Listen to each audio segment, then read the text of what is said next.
बंधुओं, कहा जाता है कि दूध का जला छाछ को भी फूंक फूंक के पीता है। तो मकर राशि के जातकों को पिछले कुछ वर्षों में साढ़े साती और कुंडली के कुछ अन्य दुर्योगों ने इस तरह से जकड़ा है, इस तरह से पीड़ा पहुंचाई है कि मुझे ऐसे हजारों फ़ोन कॉल्स आते रहते हैं जिसमें मकर राशि के जातक ये पूछते हैं कि महाराज अब तो साढ़े साती 2025 में ख़त्म हो जाएगी, तो 2025 हमारे लिए कैसा रहेगा और क्या 2026 भी हमारे लिए अच्छा रहेगा। तो आज हम 2025 और 2026 मकर राशि के लिए कैसा रहेगा या मकर लग्न के लिए कैसा रहेगा, उसी का विश्लेषण आज के इस वीडियो में हम करेंगे। तो बंधुओं, ज्योतिष का एक रूल आप लोग याद रखिएगा, और वैसे भी कहा जाता है कि स्थान काल परिस्थिति बदलने से सब कुछ बदल जाता है। तो मान लीजिए कि 2025 में आपकी कुंडली के जो स्वामी ग्रह हैं शनिदेव, वह अपना स्थान परिवर्तित कर रहे हैं। वह सेकंड भाव अर्थात कुंभ राशि से निकल करके आपके मीन राशि अर्थात थर्ड हाउस में पहुंच जाएंगे। अब देखिए, थर्ड हाउस में जैसे ही शनिदेव जाएंगे तो वो द्वितीय स्थान से तीसरे स्थान पर चले जाएंगे। तो स्थान का तो परिवर्तन हो ही जाएगा।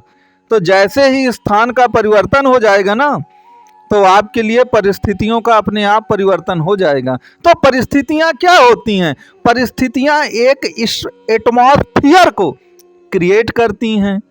अब आप जानते हैं कि कोई भी व्यक्ति एक अपना उसका एटमॉस्फियर होता है, उसी में वो कुछ कामयाबी पाता है या उसी में कुल मिलाकर सब कुछ सफलता प्राप्त करता है। जैसे मछली का एटमॉस्फियर क्या होता है? मछली का एटमॉस्फियर तो पानी होता है, पानी के बगैर तो वो जिंदा नहीं रहती है। मैं बात यहाँ पर मीन राशि के लिए भी आपको बता दूं, उसका एटमॉस्फियर कुछ ऐसा है।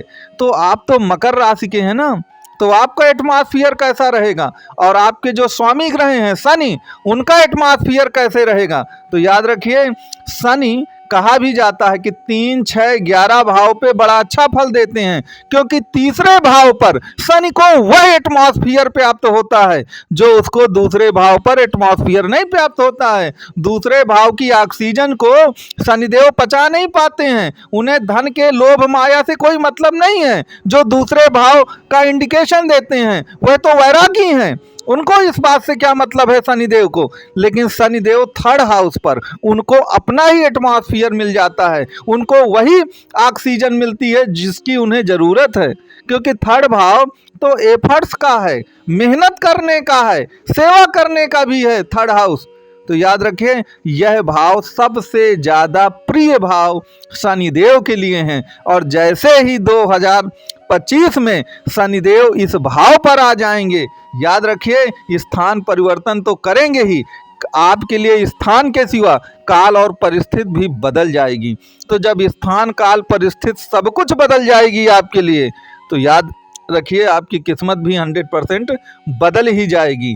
क्योंकि 3, 6, 11 जो स्थान हैं वह शनि के फेवरेट स्थान हैं। इसके सिवा 2025 में कुछ ऐसी चीज़ें होनी हैं जो वास्तव में सब कुछ आपके लिए बदल देगा। जैसे अगर आप देखें तो इस दुनिया में किस्मत के बिना कुछ नहीं होता है, ये बात तो आप जानते ही हैं। तो जैसा आप देख रहे हैं कि किस्मत का भाव नवम भाव पर कन्या राशि आती है और शनिदेव नवम भाव से छठवें बैठे हैं, क्योंकि कन्या राशि से जब आप कुंभ राशि तक गिनेंगे तो वो छठवें भाव पर आ जाएंगे, और कुंभ से अगर आप कन्या को गिनेंगे तो अष्टम भाव हो जाएगा। तो कहने का मतलब है कि किस्मत से षडाष्टक भाव, देखिए षड का मतलब क्या होता है, इसे खडाष्टक भी कहते हैं। तो खडाष्टक दोष का निर्माण हो रहा था, चूंकि शनि जो बैठे हैं वह आपके सेकंड भाव में थे, और किस्मत से अगर आप देखेंगे किस्मत के नवम भाव से, तो वह खडाष्टक दोष का निर्माण कर रहे थे, जिसके कारण से आपको उन्नति प्राप्त नहीं हो रही थी। दूसरा, आपको सन की साढ़े साती तो समाप्त ही हो रही है, वह भी आपको रिलीफ लाएगी 2025 में। और तीसरा, शनि जब मीन राशि में आएंगे तो मीन राशि उत्तरा भाद्रपद नक्षत्र से ही मिलकर बनता है। तो ये जो शनि का अपने ही नक्षत्र की राशि पर आ जाना, दूसरा साढ़े साती का ख़त्म हो जाना, खडाष्टक दोष का पूरी तरह से ख़त्म हो जाना, और शनि का अपने फेवरेट स्थान जो एटमॉस्फियर उन्हें सबसे ज़्यादा पसंद है तृतीय स्थान पे आ जाना। आपके 2025 है उसमें आपकी किस्मत बदलना तय है। तो अब प्रश्न आता है कि 2025 में तो किस्मत बदलना तय है, तो 2026 में क्या होगा? तो मैं आपको बता दूं कि जब शनि 2025 के मार्च के अंतिम 29 मार्च में पहुंचेंगे आपके थर्ड हाउस पे, तो याद रखिए वह 2025 के बाद 2026 में भी थर्ड हाउस में रहेंगे। और आपको तो मालूम है ना कि कोई भी ग्रह जो होता है वो 1 से 30 डिग्री का होता है, और जब वह 2026 में प्रवेश करेंगे शनिदेव आपकी मीन राशि में ही, तो फिर क्या होगा? 2026 में शनिदेव युवावस्था में चले जाएंगे, क्योंकि प्रत्येक ग्रह 1 डिग्री से 30 डिग्री का होता है, और 2025 में तो वह अपनी युवावस्था अर्थात 10 डिग्री के पार निकल जाएंगे 2026 में। और जब भी कोई भी ग्रह जो होता है अपनी युवावस्था में पहुंचता है तो उसका प्रतिफल बहुत तेजी से बढ़ता है। निश्चित तौर पर 2026 2025 से भी आपको बेटर फल जो है वो शनिदेव दे करके जाएंगे।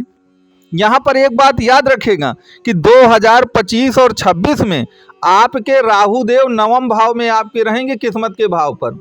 और आपको मालूम है कि राहु देव क्या हैं?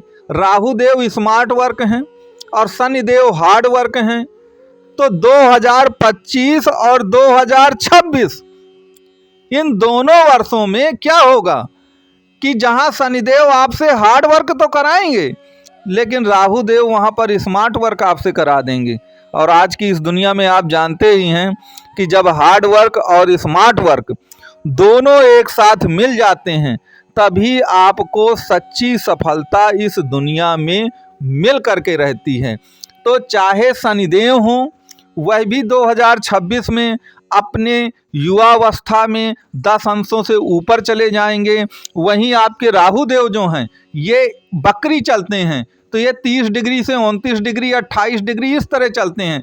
तो जब यह कुल मिलाकर आपके राहु देव जो हैं यह लगभग आपके जब 15 डिग्री के करीब होंगे तब यह 2026 में युवावस्था में आएंगे।